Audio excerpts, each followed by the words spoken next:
आत्मा को नया जन्म कैसे मिलता है? कौन तय करता है उसका शरीर, परिवार और भाग्य? मृत्यु के बाद आत्मा का सफर खत्म नहीं होता, बल्कि एक और अध्याय की शुरुआत होती है। गरुड़ पुराण कहता है, पुनर्जन्म कोई संयोग नहीं, बल्कि ये पूरी तरह पूर्व जन्म के कर्मों से जुड़ी हुई एक दिव्य योजना है। आत्मा विश्राम के बाद पुनः सक्रिय होती है।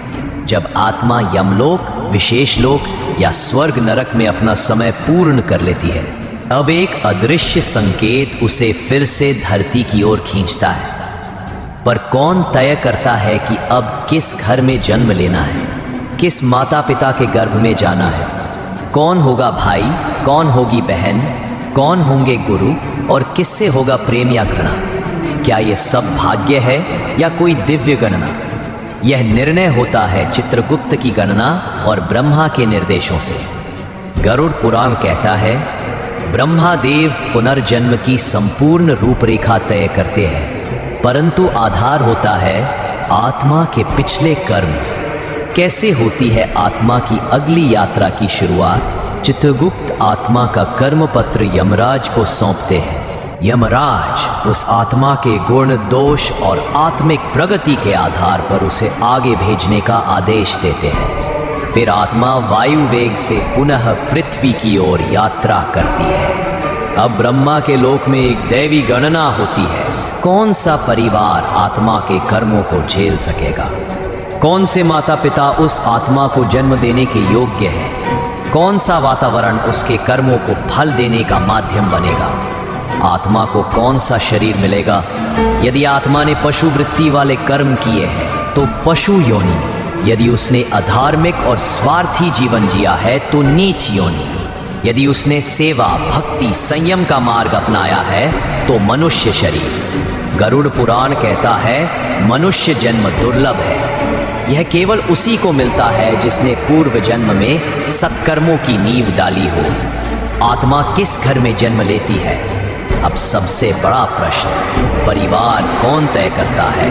गरुड़ पुराण में इसका उत्तर स्पष्ट है। आत्मा उन्हीं माता पिता के पास जाती है जिनसे उसका पिछले जन्म में कोई अधूरा कर्म या रोम जुड़ा होता है।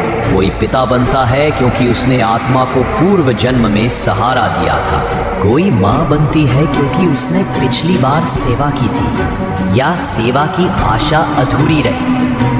कोई भाई, बहन, पति या पुत्र, ये सब आत्मिक संधियों का परिणाम होते हैं। आत्मा को जन्म से पहले क्या दिखाया जाता है? गरुड़ पुराण एक अद्भुत बात बताता है। जन्म से पहले आत्मा को अपने आगामी जीवन की झलक दिखाई जाती है। उसे उसके भावी सुख दुख, शरीर की सीमाएं, रिश्तों के उतार चढ़ाव, सब कुछ दिखाया जाता है। और तब आत्मा स्वीकृति देती है, हे प्रभु, मैं यह जीवन भोगने को तैयार हूं। मुझे एक और अवसर दीजिए मोक्ष की ओर बढ़ने का। मां के गर्भ में प्रवेश। अब आत्मा एक भ्रूण के रूप में मां के गर्भ में प्रवेश करती है। यह यात्रा अत्यंत कष्टकारी होती है। गरुड़ पुराण में कहा गया है, गर्भ में आत्मा सिकुड़ी हुई अवस्था में रहती है। उसे अपने पिछले जन्म की स्मृति होती है। वह बार बार भगवान से प्रार्थना करती है, इस बार मैं भूल नहीं करूंगा प्रभु। पर जन्म लेते ही वह सब विस्मृत हो जाता है। जन्म की योजना का उद्देश्य क्या है? अब प्रश्न है, ये सब योजना क्यों इतना जटिल खेल? क्यों नहीं आत्मा को सीधे मोक्ष मिल जाता? उत्तर है, क्योंकि आत्मा को स्वयं अनुभव से सीखना है। अगर किसी आत्मा ने दूसरों को अपमानित किया था तो अगली बार उसे अपमान सहने का जीवन मिलेगा।